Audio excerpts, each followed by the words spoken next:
your, I was going to say smiling faces, but there's this happening. How about your twinkling eyes? It's lovely to see your twinkling eyes. Don is over here batting his eyelashes. I didn't know you could do that fast, Don.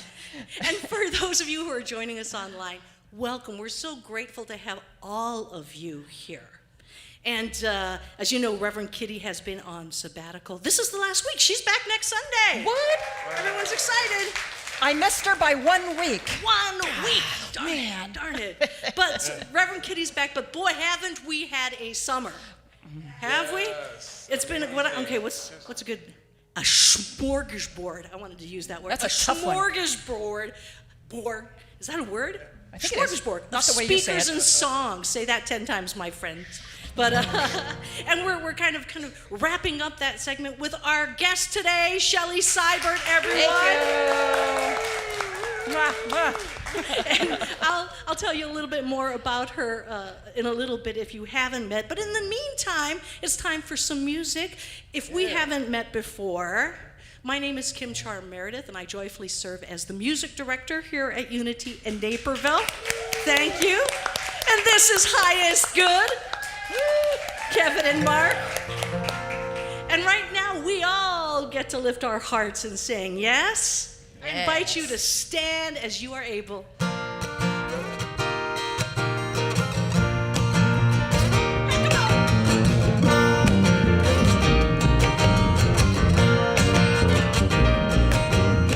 I will not consider myself any less than who I am.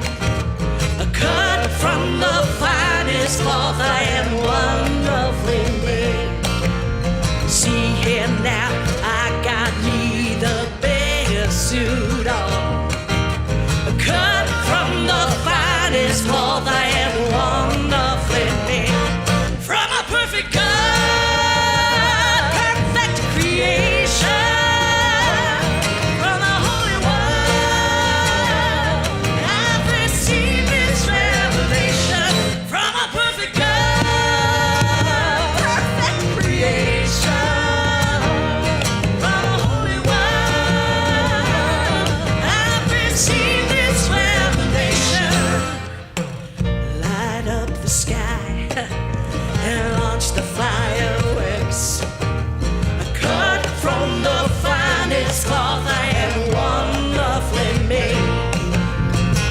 Kick up my heels, 'cause I know my worth.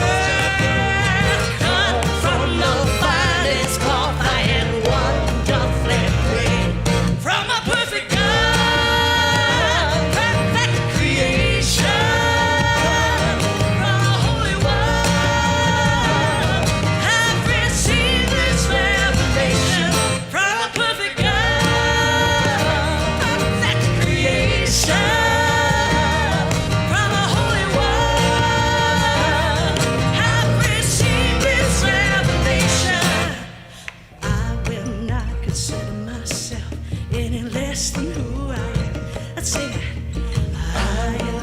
Consider myself any less than who I am. Oh, I feel that. I will not consider myself any less than who I am. Declare that. I will not consider myself any less than who I am. One more time. I will not consider myself any less than who I am. Cut from the finest cloth, I am wonderfully made. I am wonderfully made. Cut from the finest cloth, I am wonderfully made.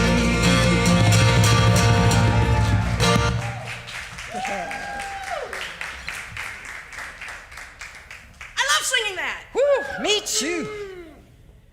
I love singing that because sometimes I forget it. Yeah. I come on Sunday mornings. Trust me, these songs are just as much a reminder for me as perhaps you, right? Oh, we are wonderfully made. What a thing to think upon.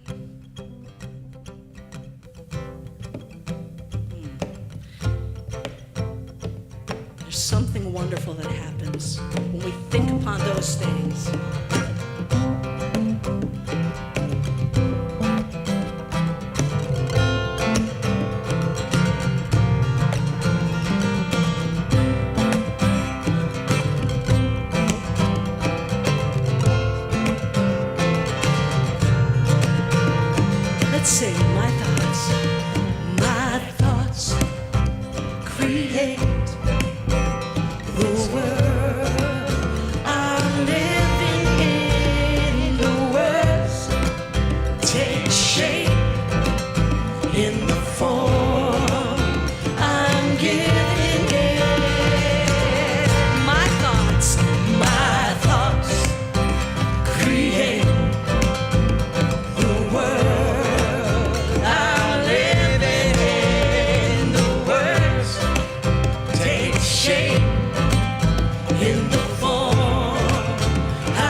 Good morning. This week I've had a little bit of time to think upon these things. I've had an illness over the last 10 days and started off about that long ago. And it had a variety of courses it could have followed according to the doctors, and one of which was I go on some antibiotics and I turn right around and I come home and live happily ever after. Or it could do this and this and this, and the worst case you don't want to hear. So I had the opportunity to choose for myself, and I also had the opportunity to know how well supported I am by this church, by Unity, and particular people who prayed actively with me, and even those that did not. Just this base of support that I have, this base of knowing, this agreement that we are all one with the power. And that power, in 5 days, I walked out of there, and I'm feeling fine, as you can tell. So I chose the best case, and I'm not so sure it would have been as easy without all of you. So thank you. Thank you. All right, so let's do our invocation. There is only one power, and I can never remember which one goes first. There is only one presence and one power in the universe and in my life, the all-loving goodness of God. Yes. That was like testimony time. Mm-hmm. And I love hearing that. Thank you for sharing, because when you share, that just increases my faith. You know, there's something about hearing the story. Right? It inspires and it blesses. Thank you, Jeff. We are all that light. We are all that light coming out of whatever illness or darkness might be seem to be there.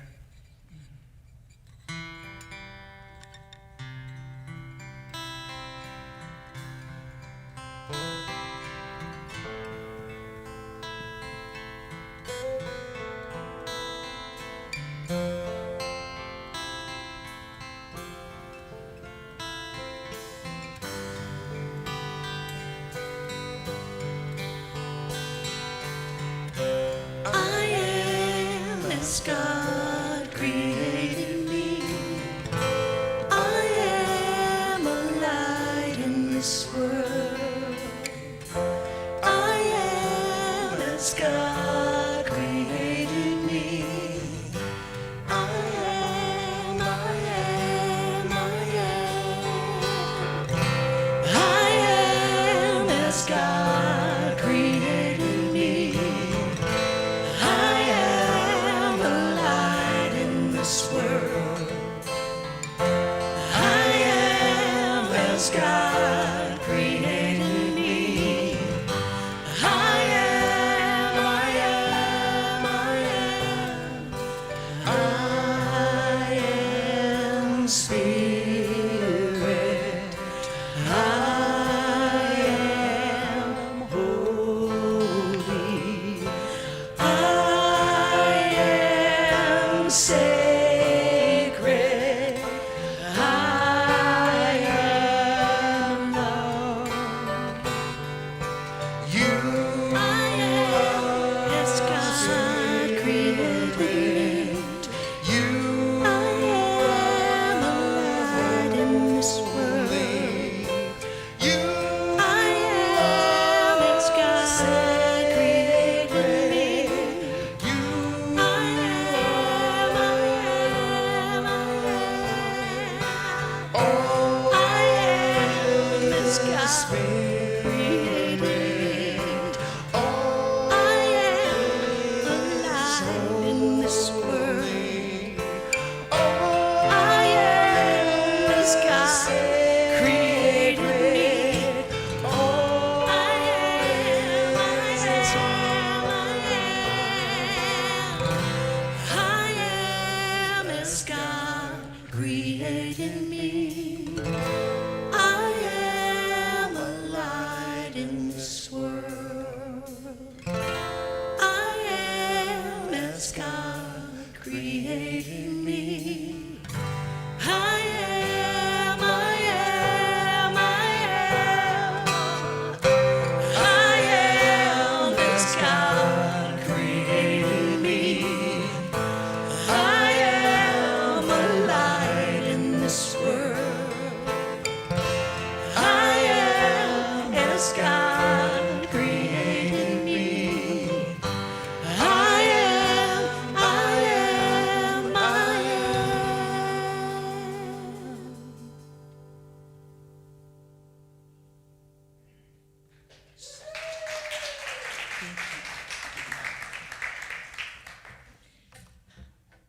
Yes, we are.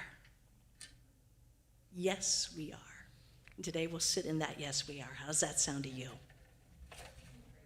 Sounds good to me. You know, we have a very special guest this morning, and I'll tell you a little bit about her. I'll sound very formal. Chelley Michelle Seibert. Oh, good Lord. I know, use her name. Chelley Seibert, you know, you can see she's an extraordinary percussionist. She's a singer-songwriter. She has an album out called Brave Enough. Yes. We had the opportunity, this is, in 2019, we were getting ready to launch another tour, starting in March with a workshop, I think, down at Unity North Shore. Yes. Because we had just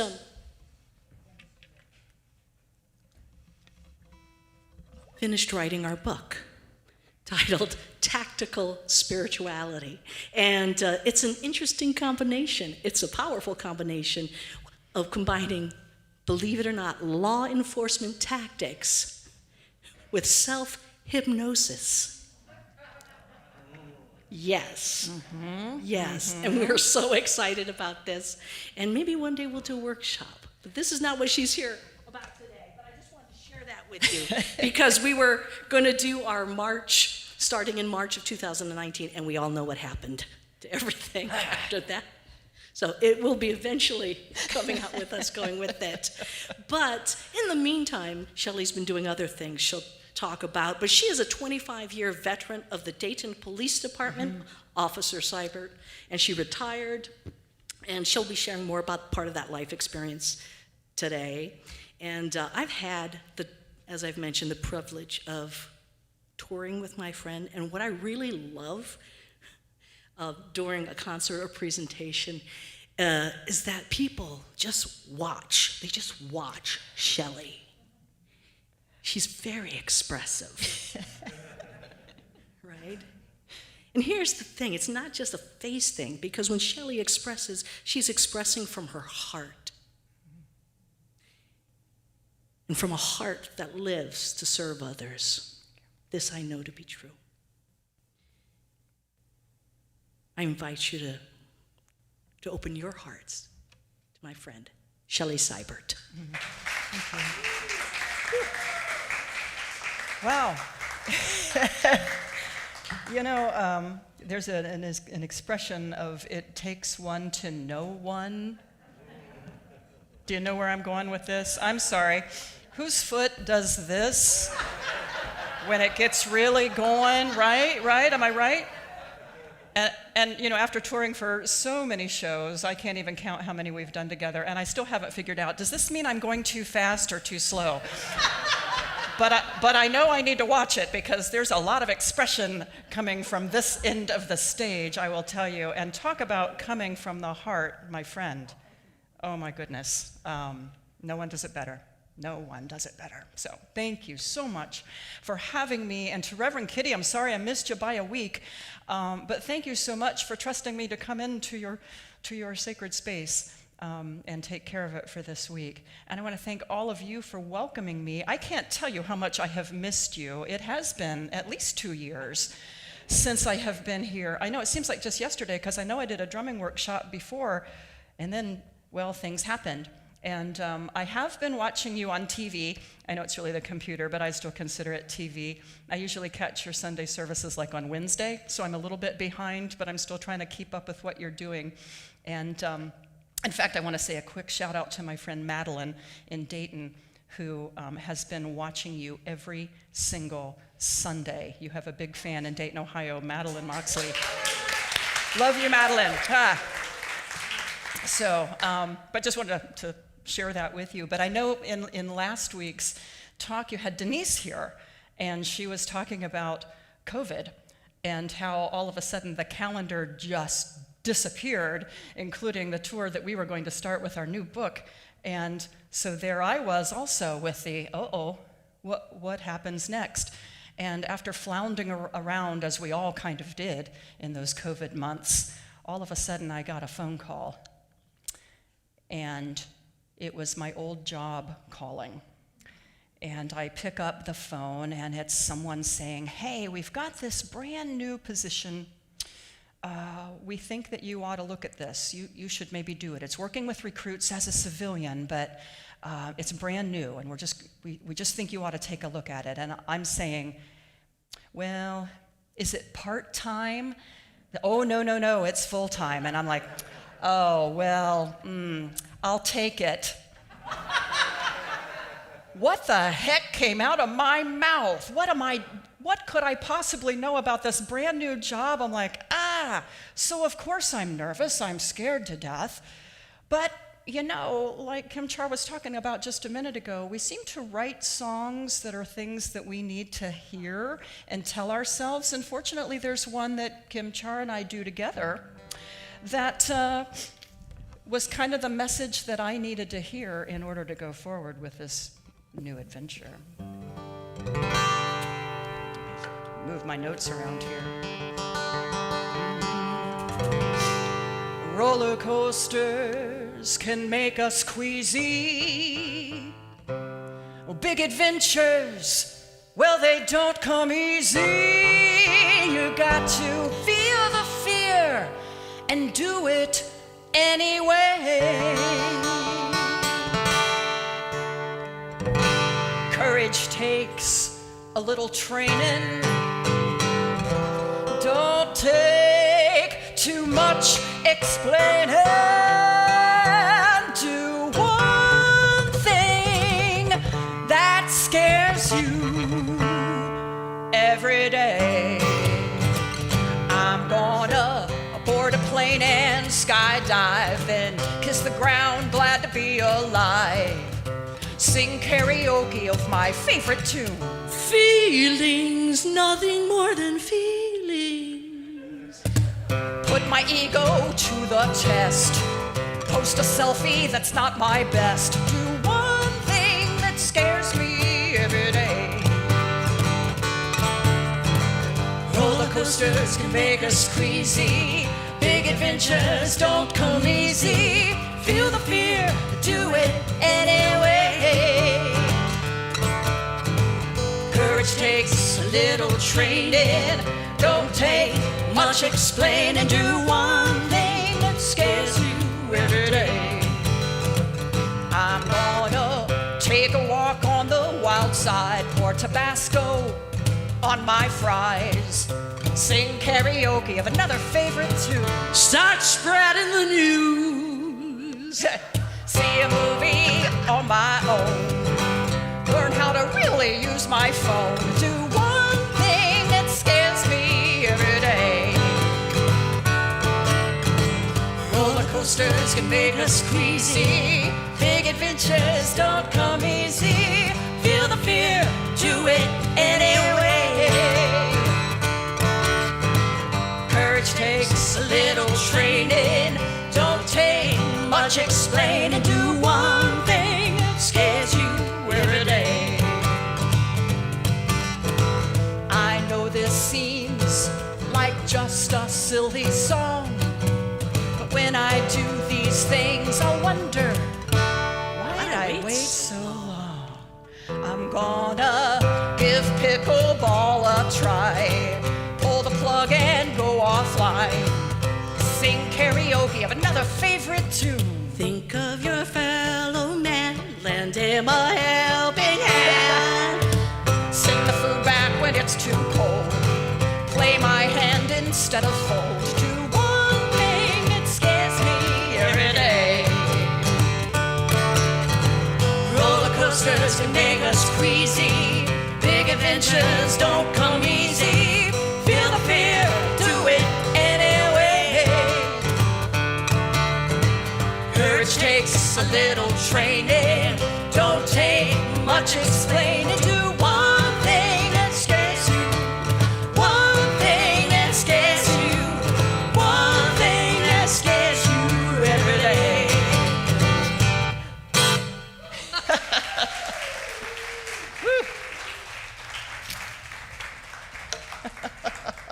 Oh my goodness.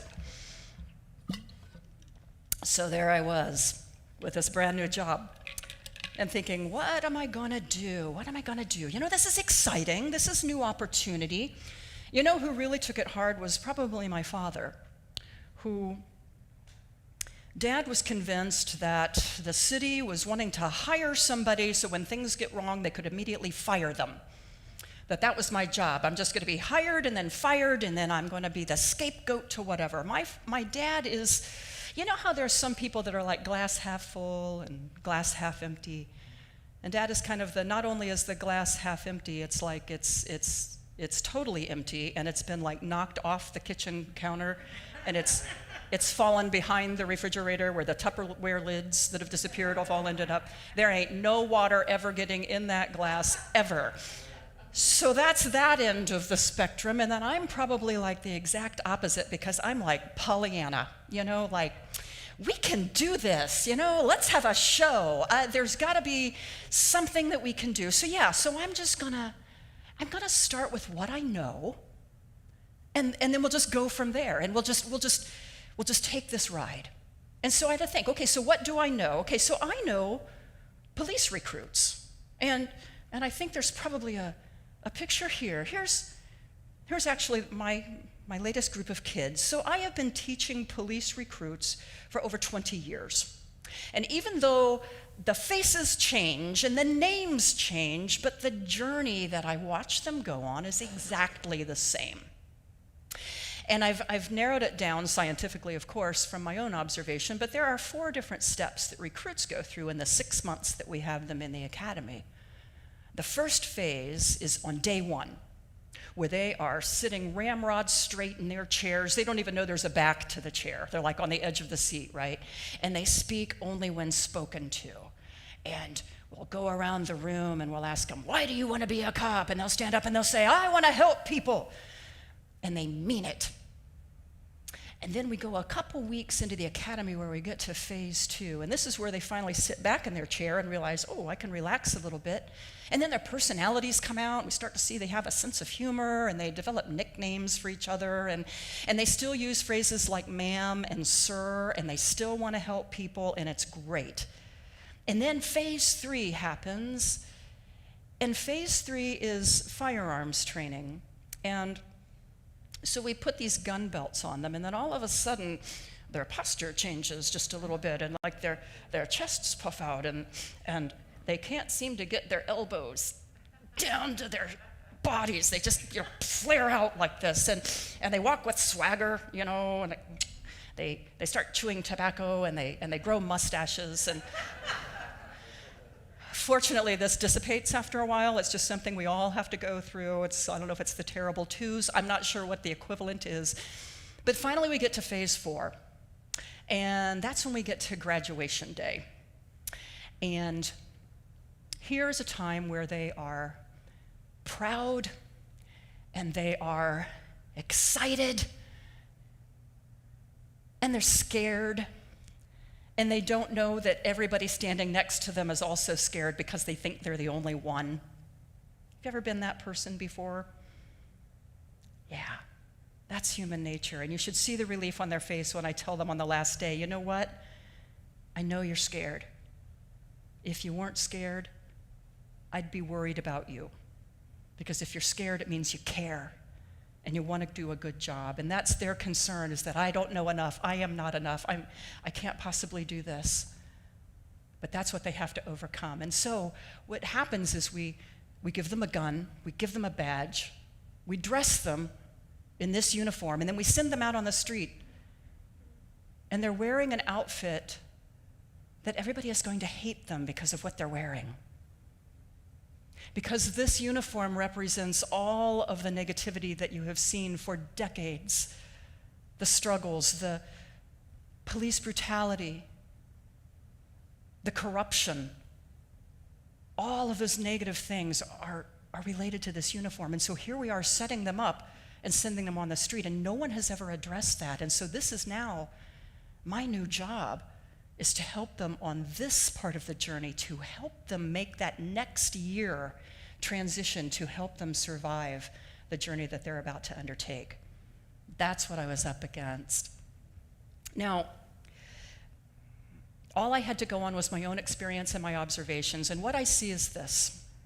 I've got these idealistic recruits, and they go out on the street and they try to help people, and then all of a sudden, we don't want you here, or F the police, or all of those other things that you're hearing. And you see that they start to do this downslide of emotion because I want to help you. And they're kicked. I almost picture it, it's sad to think of, but as a puppy that just wants to play. I'm here to help you. Kick. No, you don't understand. I'm new. Kick. And after a while, there's just this emotion and this distrust and this hurt. But keep in mind that people are hardwired for connection. And we need to connect to somebody. And so what you find is these new officers that connect to the older officers because they're the only ones that understand what they're going through, which perpetuates that divide of the us versus them. And then you start to see this downward spiral from idealistic recruit to what I call cynicism muck, which is down here. Now, after some time, the healthy officers can climb their way out of this to what I call positive realist. We know we can't change the world, but we know we can impact something, and what we're doing still matters in a more realistic approach. The healthy ones make it to here. The not so healthy ones sometimes never get out of this, which I'm guessing are probably the ones that we're seeing in the news, the ones that never made it out of muck. So I'm thinking, well, hey, here's an opportunity. How about I just take them from here to here and bypass all this messy stuff? How hard? I'm just going to find a way to explain to them what the journey is so they can avoid the pitfalls and not fall into that and just immediately get over here to this side.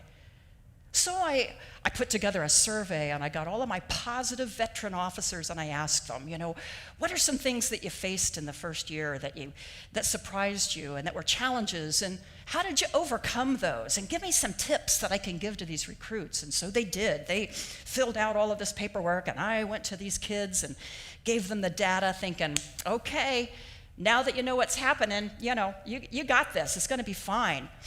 Now, this might be a good time for me to tell you that I'm a J personality, which means I love to make lists. Any Myers-Briggs people in here? Okay. Who's a list maker in this room? Okay. What's the best part about the list? Yes, I'm seeing all of this. I was like, we did not rehearse this, did we? It's checking off the box. Yes. Okay, here's how bad I am. I will actually add things that I didn't have on the list but I've already done just so I can check the box because it just feels so good to do that, right? So to me, in my fantasy world, the ultimate holiday gift would be something that I would call the pre-printed planner, right? So imagine it, it's the very first day of the year and you get this planner and everything that you're going to do, every appointment, every surprise, every mishap is already written down for you. So it works something like this, right? The phone rings. Oh, hi, Mary Jo. Yeah, hi. Oh, you want to do lunch on Wednesday? Let me check my pre-printed planner. Oh, you know what? The transmission's going to go out on my car that morning. It looks like I'm going to spend the day with the auto mechanic, but oh, you know what? It says on Saturday we meet at Starbucks at 10. Yeah, I'll see you there. Okay, bye-bye. Wouldn't that be awesome? It hasn't been invented yet. I don't know if anybody's working on it in this room. Please let me know how your progress is coming. Yeah. So I realized that that's kind of like me trying to mitigate what's going to happen to these recruits. Because I can hear myself saying, now kids, people are going to be mean to you, and they're going to hate you, and they're going to spit on you and call you names, but it's not you. It's just the uniform, so don't take it personally. Okay. Or you're going to see people on the absolute worst day of their lives, and you're going to go into homes that are nothing like what you would ever live in. Don't let it bother you. Just do your job. I feel like I'm that doctor with a patient who, when the patient says, "Doc, it hurts when I go like this," and the doctor says, "Don't go like this," right? How helpful was that? How helpful is me to say, "Oh, just don't let it bother you. Don't take it personally." Yeah, it seemed like a good idea at the time.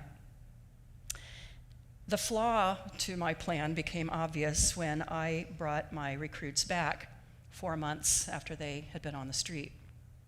And I brought them into the classroom, and I had them sit in their original seats. And I looked out at them, and they looked tired, and they looked beaten, and they looked a lot older than 4 months had passed. I was in the process of preaching compassion, professionalism, resiliency, and all they could share from their adventures was angry people are mad at me, wanting me to solve problems that I cannot solve and have existed since before I was born. They couldn't hear me. They weren't even ready to hear what I had to say. They were in the middle of a free fall from idealistic recruit to cynical muck, and there was nothing that I could do to stop it. Well, I had to sit with this for a bit, and I did really what any trained professional would do. I called my mom. Yeah. My mother is a kindergarten teacher, or was a kindergarten teacher. She did finally retire. She did over 30 years, God love her. I don't know if I could survive a classroom for that long, but she is a master. She'll deny this to this day, but she is a master at understanding brain development and children and their drawings. That you can tell how far the brain has developed by the kinds of drawings that you do. And so the very first self-portrait looks something like this. And this is pretty much universal. Now, it might not always appear on a piece of paper. This might actually be on your wallpaper or a lampshade or any place where a small child has a writing utensil, but chances are the first self-portrait that you're going to see is going to look something like this. And when you think about it, when you're only about 2 years old and you're sitting, what can you see on your body? There's me, and then I got arms and legs. Okay, so that's it. So what I see, I draw. This is what I know. And then when you get a little bit taller, you realize there's a little bit of space between your head and your legs, so you're able to kind of put a body in there. But you'll notice that the arms kind of come out here. My mother shares a story of when she was making a drawing like this, and her father stood in front of her like this and said, "Do I stand like this?" She had no idea what he was talking about. No, what's your point? Yeah, could not understand that he was trying to explain, this isn't really what the human body looks like. But you know what? When you're 3, that's what the human body looks like. Then when we get to be about 5, I find this interesting. At 5 years old, we start to actually draw ourselves in our environment. You notice that the stick figures now have clothing, because we're aware of clothes. We've learned about that. We're also doing something called a baseline, where we're actually grounding ourselves onto the earth, that we're aware of something outside of ourselves. It's not just us floating in space, but our perception now, our insight is we are aware of other things. So the tree comes from the ground, the sun is in the sky, there's birds, although mine kind of look like check marks there, I guess. But this is at about 5. And you'll notice also I don't have a little red pointer like a teacher, but notice the shoelaces on this one right here. The theory, I think is true, is that if you draw shoelaces, chances are you've already learned how to tie your shoes. So again, our knowledge of what we have learned and acquired is going into the drawing. Now, I understand that probably many of us in this room have probably not really progressed much further in our artistic abilities.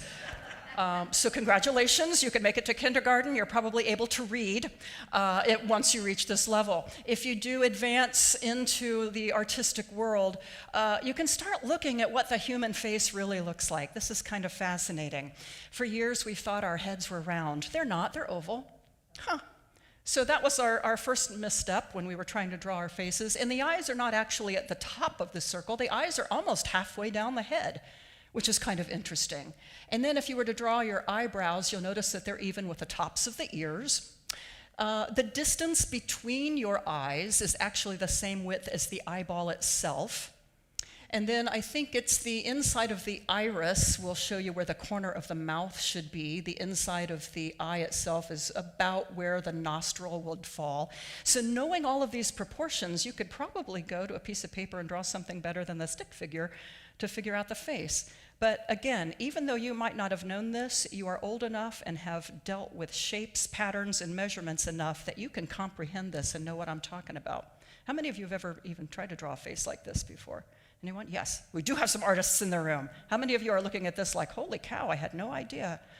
Which is pretty much the rest of us, yes. So when I go back to that first portrait, I have a great niece named Carter. She's not 2 yet, but eventually she's going to be. And I can just imagine if she were to draw this picture and I were to come with her with a skill set from that previous slide and say, oh, Carter, honey, you're going to have to start over because, you know, your arms are coming out of your ears. You see that, right? But then I'm realizing, you know what? Sometimes I get so stressed that she might be right. This might really be how, that could have been a portrait of me. So I'm not sure. There's some, I need to research that just a little bit more, but yes. Well, the police experience, I think, is very similar to what we see in children's drawings and how things happen. I realized that learning this job is not a one and done. It is a process, just like learning how to draw. We have to take life experiences to figure that out. And I broke it up. This will probably be our next book, Kimchar, just so you know. The first of, it's really 5 steps. And the first is awareness. For a new officer, when they go out on the street, and to be aware that, you know what, something is different. I don't know what, but something is different. You know, I used to be the quarterback of my football team, or I was the class clown, or I'm daddy's little girl, and all of a sudden I'm something else, and I'm aware of that.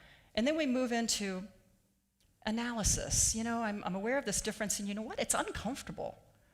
I don't feel good about this, and there's this discomfort that comes from it because now I'm realizing that people are yelling at me, and I'm becoming defensive, and I'm becoming bossy and impatient, and that's not me.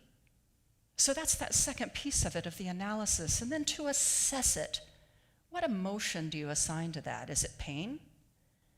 Is it fear? Is it anger? Is it hopelessness? What are the emotions that you're assigning to that? And to think about it. And for the average recruit, it's going to be, I'm angry because people are yelling at me. But then I'm ashamed because I can't handle it any better. And then I'm afraid because I'm turning into somebody that I don't like. And then I feel hopeless because I can't change the world like I thought I was going to be able to. So all of these emotions are happening, and then the very next thing, which I think is the most important, is to allow those emotions to happen and to sit with those and to process those. And what I find is, especially for cops, and I know that we're not unique in this regard, but we absolutely hate therapy. We think that we're broken if we go, and so we abhor it, and we deny, no, and we bury our emotions. And when we bury it, that causes the divide. That pushes people away. And if we are hardwired for connection, then we only make the problem worse because we want to connect, and yet we're pushing away at the same time. And so this is where we have to talk about how we do all of that stress management. Are you sleeping enough? Are you getting proper nutrition? Are you talking to a good friend? Are you exercising and moving the body to get some of this negative energy out of you? So all of those pieces have to come into the allow. And then finally, it results in application, learning the ahas. What are you learning from this? You know what I learned from it is, I don't like being the mean cop. I don't like me when I'm being mean. So I do like me when I can use humor. So I think I'm going to lead with this instead of coming in and being the bossy boss. All of a sudden, it's a little bit better for me. And then what do I learn about other people? What are the ahas that you learn? The ahas are, you know what? People just want to be heard and seen and respected. Just like me. We're no different. And that's another aha that comes. And these are the steps that take those officers out of the muck and up into that realist, positive officer. But I realized that that's my story. That was the journey that I took. But if I try to teach this to other people, I'm cheating them out of their own lesson. I can't take them out of muck themselves. They've got to get there. They have to go through those steps, and then they have to make the climb.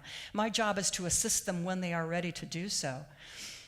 Now, I was researching a couple of different philosophers, and there's one, I don't know if I'm saying the name right, Soren Kierkegaard. I always want to put an N in there.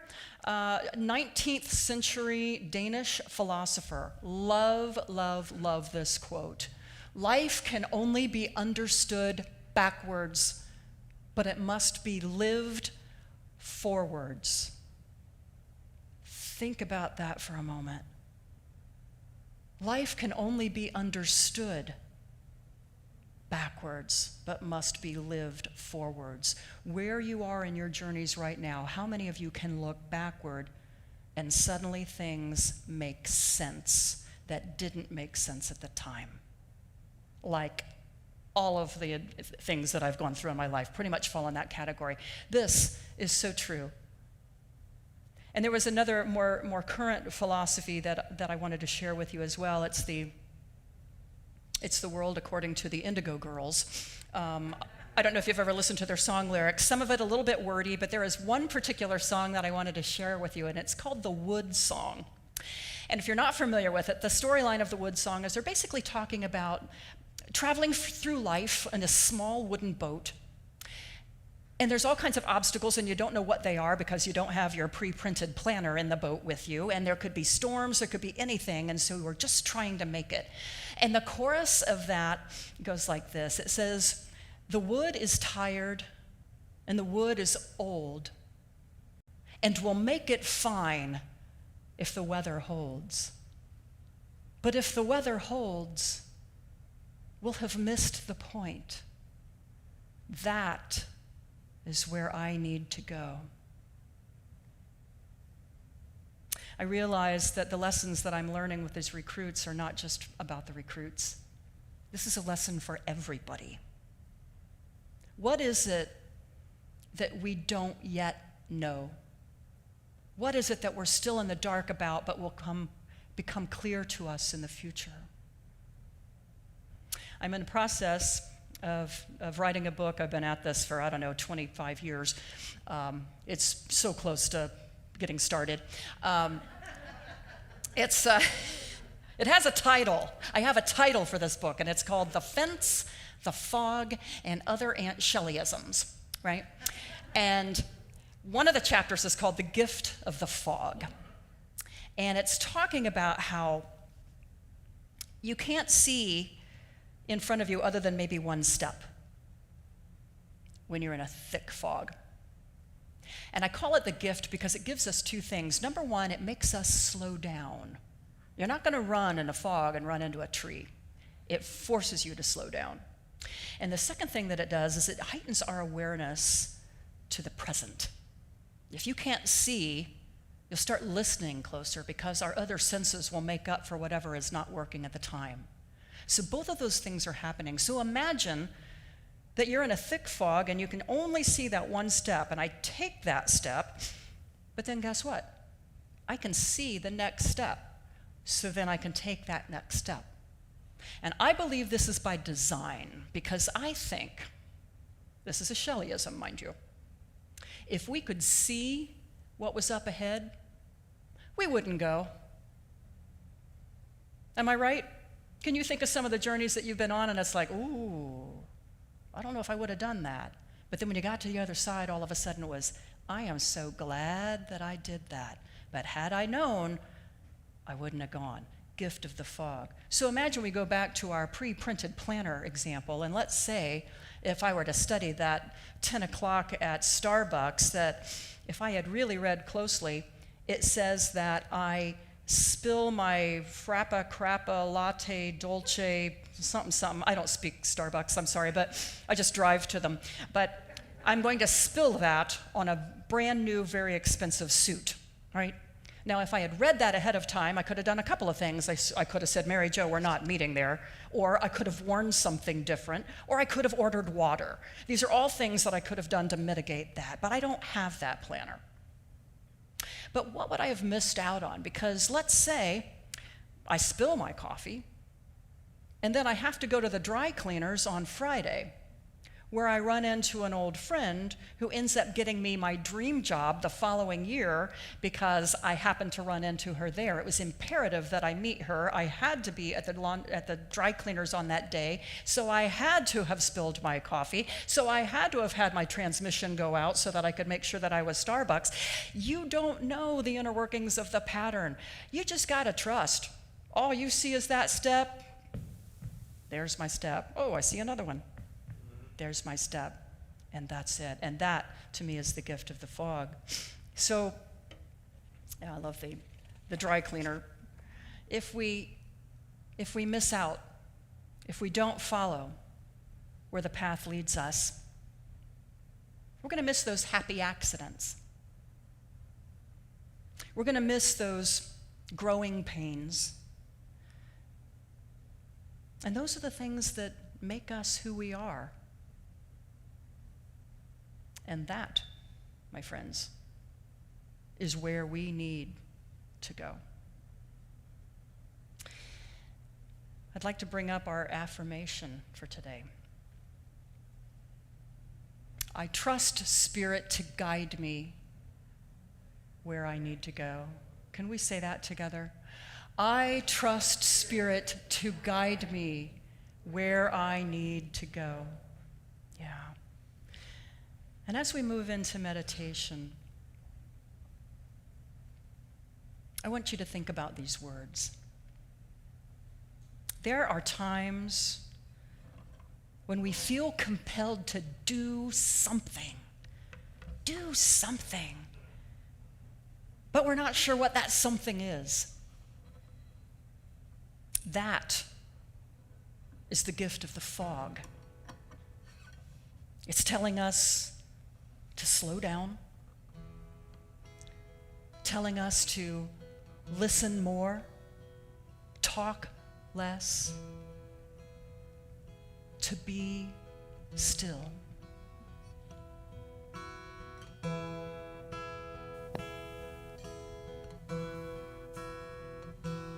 In the silence is the answer. In the silence is all I'm after. Be still, be still, be still, be still, and know.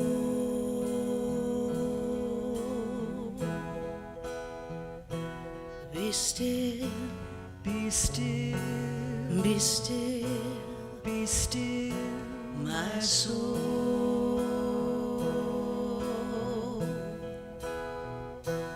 In the presence is the answer. In the presence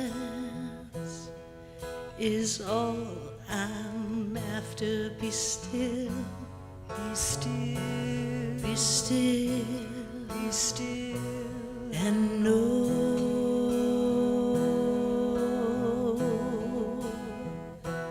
Be still, be still, be still, be still, my soul.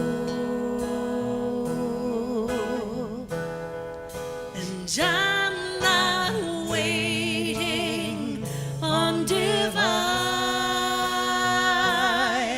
Divine is always here. I am waiting on my heart and mind to be open, to be clear.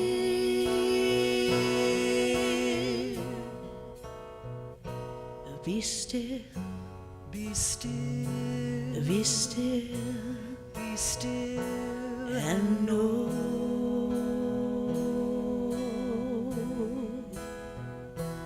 Be still, be still, be still, be still, my soul. Be still, Be still, be still, be still, and know.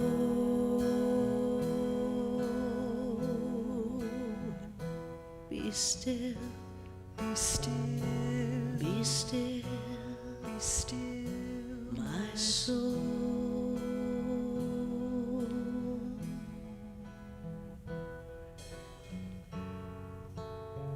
I want you to take a deep breath in, and if comfortable, go ahead and close your eyes. And as you exhale, allow your shoulders to drop down from your earlobes.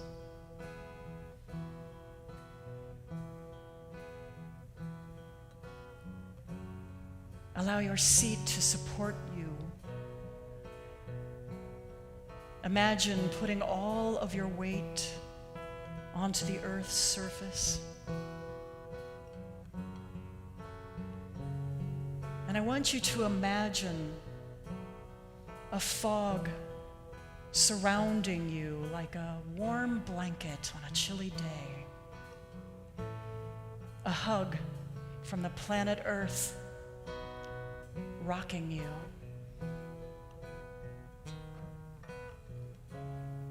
And give yourself permission to not know the answers. Knowing that something greater than us is guiding our journey right now. So take a few moments in the silence to listen to what Spirit is saying.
Be still, Be still, be still, be still, and know.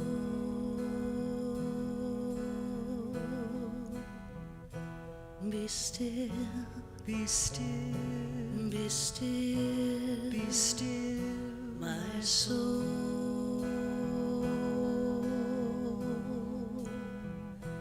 Be still, be still, be still, be still, and know.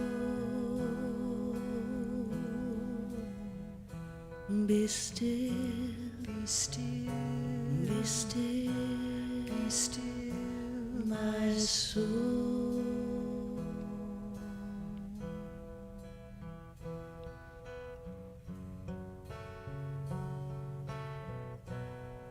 And I want you to slowly come back into this space. Feel your seat supporting you.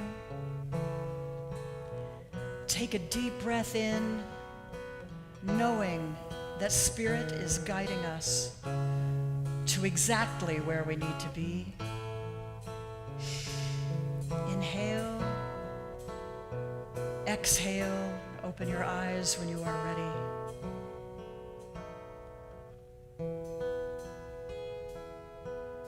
And so it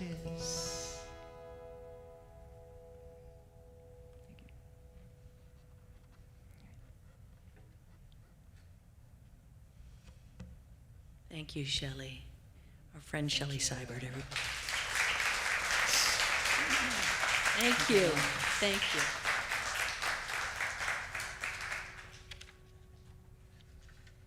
So now is the time we move into our opportunity to express all the abundance that flows to us and through us and as us by giving to Unity in Naperville. And we give in so many ways. This is just another way to express your heart and your love. So do we have someone who goes around? Okay, so someone will be going around with a basket and invite you to give. I invite you to speak this blessing together with me. Together, divine love through me blesses and multiplies all that I have, all that I give, and all that I receive, and I am grateful. All right. Well, if you haven't figured it out yet, I am a drummer. Brought some of my toys with me today, and I wanted to share a brand new tune. I should probably share this tidbit with you. I normally, once a month, I play at a place in Cincinnati called Garden Park Unity. And I usually create something on Thursday for the Sunday lesson because I don't know what the topic is until then. And so they're used to me coming in with a, hey, I just wrote this. And they're a very forgiving, loving audience. And I realized that you're used to Kim Char. She rehearses. She knows her stuff. So I just want to point out that I wrote this in the car on the way up, and since I'm the only one in the car, it only has a drum part to it because I haven't had a chance to get with Parker and Kim Char to put out all the other stuff. So, but I want to show you how my brain works, and if you stick around for the workshop, you'll kind of be able to experience this a little bit. The idea is that the drum can say things that words can't. And so you kind of think of a phrase, and you drum it out. And then once you drum it for a little bit, then words come to you. And then once you have words, then you can add notes. And then once you add notes, you've got a song. So this is what was coming to me based on this lesson today.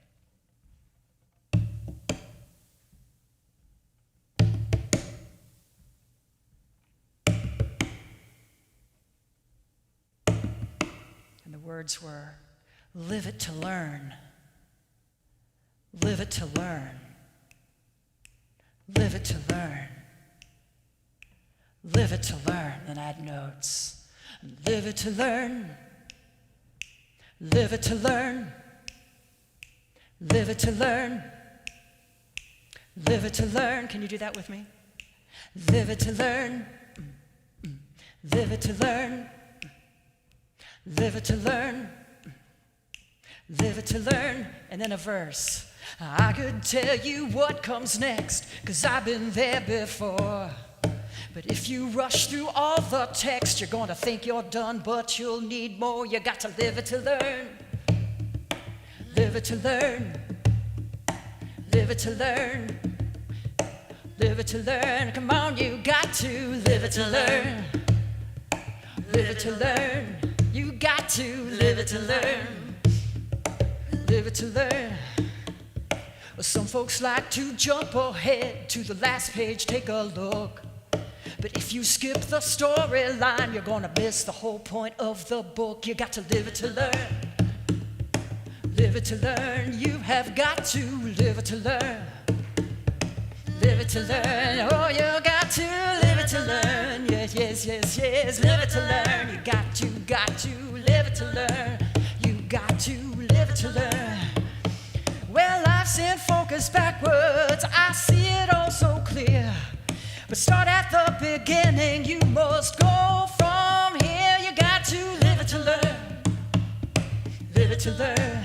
You got to live it to learn. You got to live it to learn. Come on, you got to live it to learn. You got to live it to learn. Got to live it to learn. You got to live it to learn. One more time and live it to learn.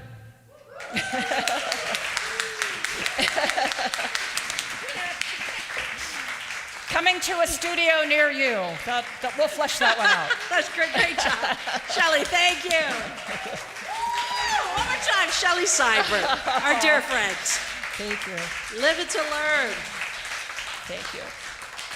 Thank you, Chelley. Aren't we thrilled? This is amazing. Thank you, Chelley. Kim Char, highest good, great day. Yay!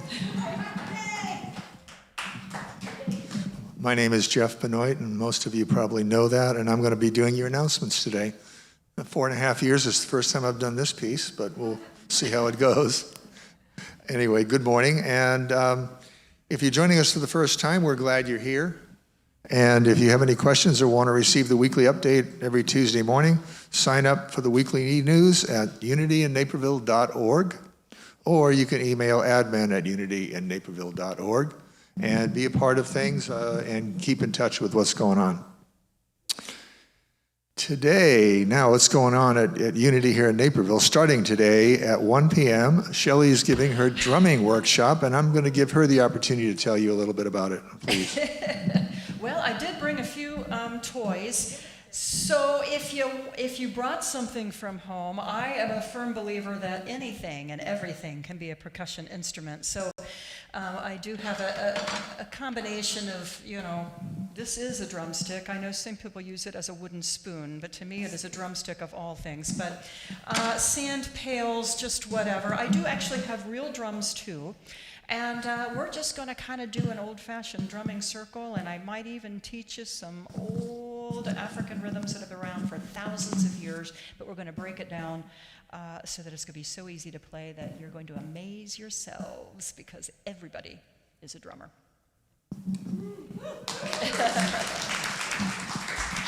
If you'd like to attend that workshop and be a part of that, there are tickets available in the lobby for $20, and support Chelley and support Unity and have a great time.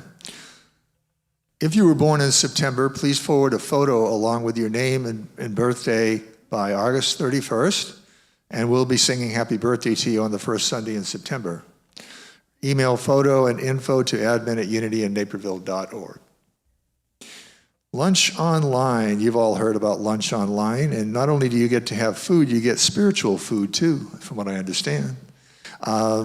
Every Tuesday and Thursday at noon, and all the information for jumping in and becoming a part of that is at unityinnaperville.org on the website. Here's something exciting and new. I've been here again 4+ years, and I haven't gotten to be a part of an event using our lovely patio out front. The one sitting out raised up in the front of our building here. Well, we're going to get to do that on Wednesday, September 8th, 7 p.m. We're going to have an outdoor meditation.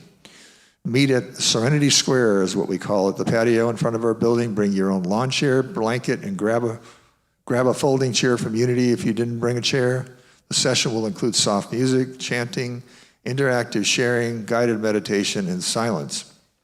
Masks are optional, and in case of inclement weather, we will move into the sanctuary.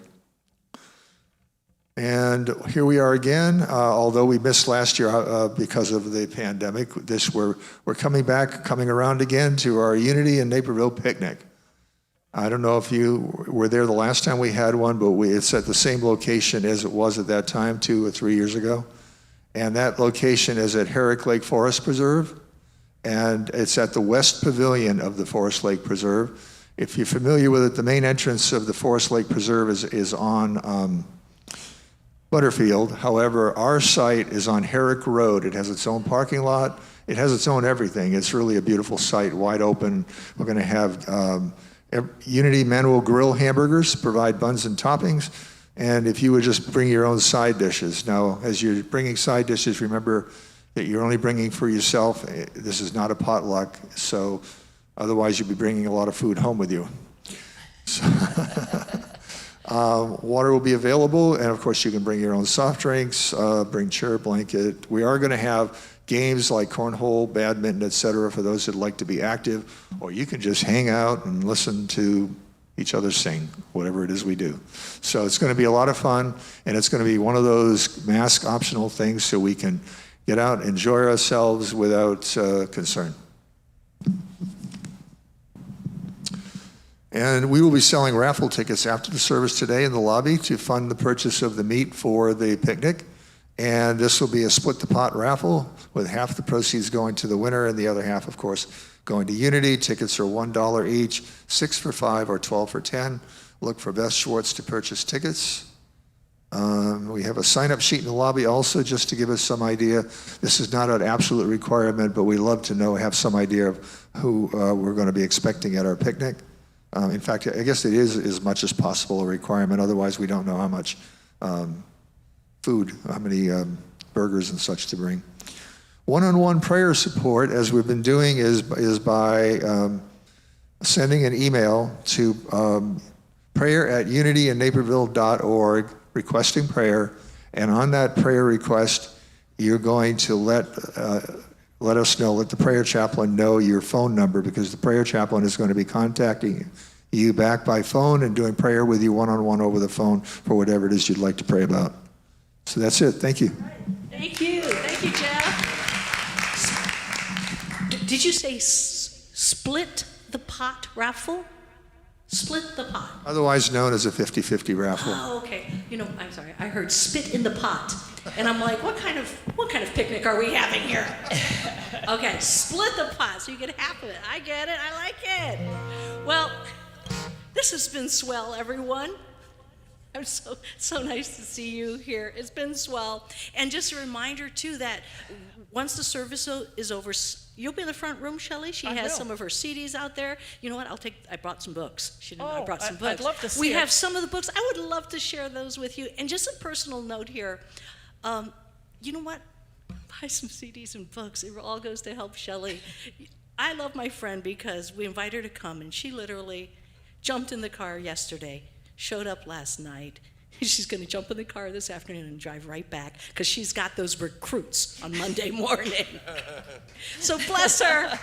Please bless her for reaching out to us. And let's stand as we're able to sing this last song together. Okay.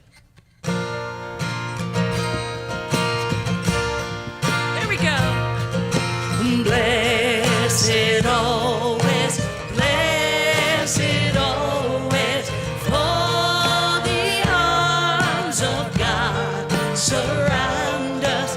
Let our joy be so triumphant that we rest in God and say amen. Blessed always, blessed always, for the arms of God surround us. Let our joy be so triumphant that we rest in God and say amen. Let our joy be so triumphant that we rest in God and say amen. Oh. And to close, let's go ahead and speak this beautiful affirmation. Together, I trust Spirit to guide me where I need to go. Blessings, my friends. We'll see you in the front room, and thank you for joining us on the live stream. We'll see you next week.